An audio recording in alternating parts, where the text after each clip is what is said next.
Well, here we are. We made it. We made it to the final division, the final week. It is week 8 of my NFL fan series. And so this week is all about the AFC East. All that is left to do is the AFC East, and this is their week. And for those of you that don't know, the AFC East consists of, obviously, the New England Patriots, the New York Jets, the Miami Dolphins, and the Buffalo Bills. We have the Buffalo Bills, which obviously they have Josh Allen. When you have Josh Allen, you're always in a Super Bowl window. Everyone is always expecting you to win games. I have been on the record as saying I don't think that the Buffalo Bills do Josh Allen any favors. Let's see if this year changes. But there's that. They're always going to be a playoff contending team because of Josh Allen. And then you have the New England Patriots. We all know everything that's been happening with the New England Patriots in the offseason with their head coach. They obviously got A.J. Brown. They have Drake Maye. I've been on record to say what I think about Drake Maye. So there is that. I'm not going to shy away from that. I'm not going to back off that opinion until Drake Maye makes me change my mind. So those two teams are the contenders in this division, full stop.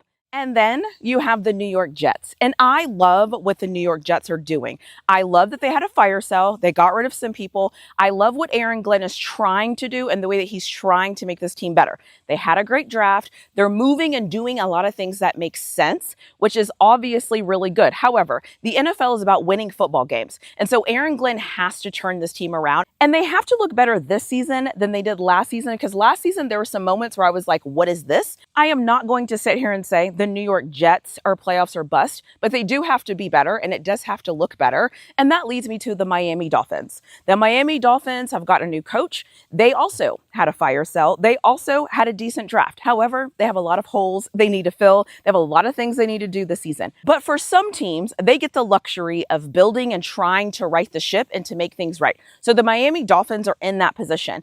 I don't know what to expect from the Dolphins. I don't know what to expect from the Jets. I know what to expect from the Bills. I just don't know what their ceiling is. And I know what to expect from the Patriots. And I expect a better Drake Maye. Because we have two teams that we can all pretty much say are probably going to contend for this division, and then you have those two other teams that are trying to figure themselves out, the winner of this division might come down to offensive play, mainly because you have Josh Allen. Okay. And then you have A.J. Brown and Drake Maye with the Patriots. I expect the Patriots defense to be good. I expect Buffalo's defense to be good. What is going to matter is the quarterback play and how the offenses are able to move the ball. Somebody has to score points. Somebody has to do something. And so it's going to be interesting to see what offense gets going and how this division shakes out, and who actually really knows, though. Somebody might surprise us that we're not even thinking about, and that would be super cool to watch. However, let me stop talking. Let me play some clips of the people that I was able to speak to for this division.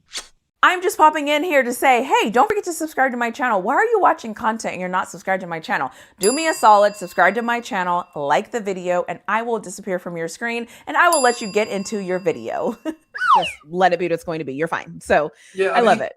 I think right now is like we see that they made they had a quality draft this year. They had Geno Smith as a legitimate bridge quarterback, which they haven't had really, because Aaron Rodgers was a complete waste of time. Yeah. And then next year, three first-round picks, $150 million of cap space. So it's like you can see a blueprint now. Like nail this year, nail next year. You're talking playoffs. If you're not, then blow it all up again. But like now, it's like this is tangible. Now it's not like drinking green Kool-Aid. Oh no, drink this, we're gonna win. No, it's just be smart with how you handle business, and you'll be all right. Okay. This is way too soon to ask you this question. Is there any quarterback in the 2027 draft class that you're thinking, you know what? Or are you just going to wait and see? Wait and see. I mean, we all wanted Dante Moore this year. I mean, that's, so like that's kind of what we all thought was going to happen. You have Arch Manning, but it's like the tricky thing with that is think about all the draft classes, like all the college football quarterbacks this year, going into this year. Like, this guy's #1 pick, Cade Klubnik, all these guys. Yeah. And now the 4th round picks, Garrett Nussmeier fell apart. So it's always like the grass is always greener. Oh, the next draft class to get your quarterback, then they play terribly or they get hurt and the entire evaluation changes. Like nobody talked about Mendoza going into this year. Mendoza wasn't on anybody. So it's like we all had this name. And I always tell Jet fans, I'm like, don't get stuck on a name now because it's going to change 45 times between now. It is the next thing. It's going to change 1,000,000 times.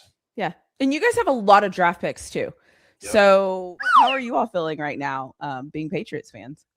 They definitely overachieved. And I mean, if you ask Division, we have to say they overachieved. Our predictions for the team was around 9 wins. They obviously won 14, made it to the Super Bowl. We didn't know if they would even make it to the playoffs. So everyone outside of the building says they overachieved. If you ask anyone inside the building, they all say, no, this is what we planned on doing. We're trying to win championships here in New England. And that's what it feels like to be a Patriots fan. It feels like a team always trying to win championships, and it's nice to be a part of something like that. Yeah, I definitely agree with that. I would say, I think we are ahead of schedule in the best way possible. Like, because, there's also a lot of cases around the NFL where teams get ahead of schedule in a bad way.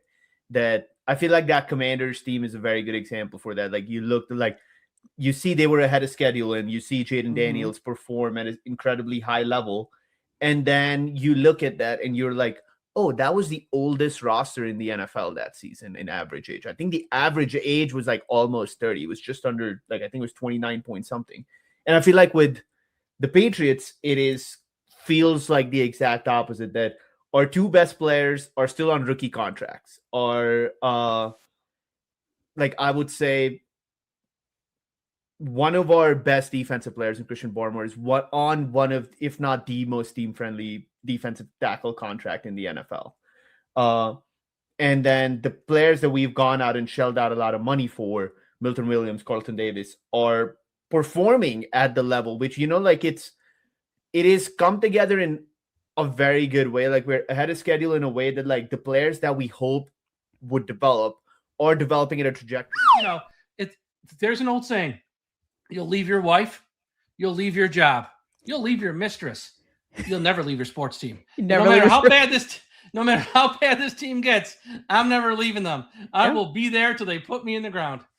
Yeah, I respect that, honestly. And I feel like that's how we all are as fans. I'm like, this team might piss me off every single year, but that's okay.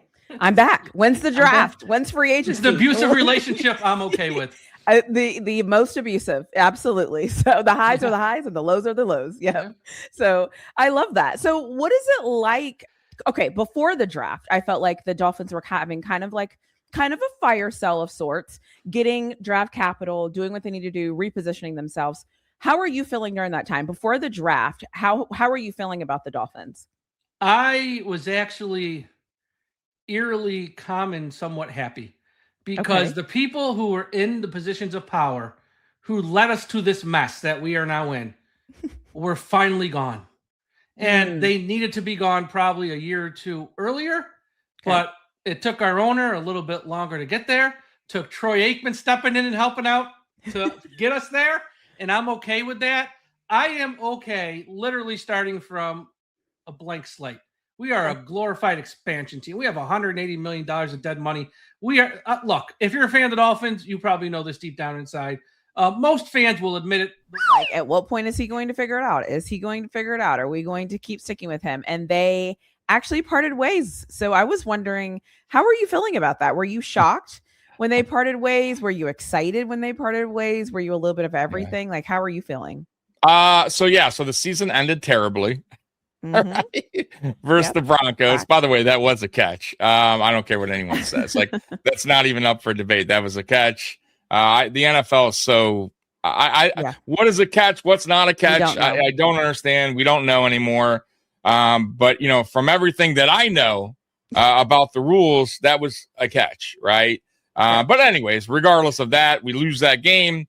I was on record in saying that McDermott wasn't going to go anywhere. Our owner was not going to fire him, even though I wanted him fired since 2021 or the end of 2021, which is the 13-second game. It's not that he was a terrible head coach. It's just he just couldn't get the job done in the playoffs. There was a lot of stuff wrong with the head coach that I just felt like he wasn't a Super Bowl caliber coach because of his flaws. But I didn't think our owner would have the balls to fire him, to be honest with you, because of the winning, because of the constant going into the playoffs. I believe we made it. I usually don't really do this, but I just want to say my favorite shirt was in this video, and it was the Jets shirt. It was my favorite shirt, and I'm just calling it out here. I usually don't ever talk about what I'm wearing, but that shirt did something to me, and I just love it. So I just needed to say that. But hey, no one's here to hear me talk about what I'm wearing in these videos. Like I've done in every single week, this week is not going to be any different. I'm going to release every episode Monday through Thursday at 4 p.m. Central. It's going to be a premiere. I show up to all the premieres and I'm in the comment section. I'm watching and I'm laughing and I'm engaging. So that is going to happen. The other thing is too, this is the final week. So take some time to enjoy it, love on it, do all of those different things. Like I've also done in previous weeks, everyone that talked to me is going to be added as a collaborator. If they have a YouTube channel, I'm also going to add all of their information into the description so that you can find them if you want to. But I would love to know, what are you thinking about this division? I would love to know, do you have the Patriots winning this division?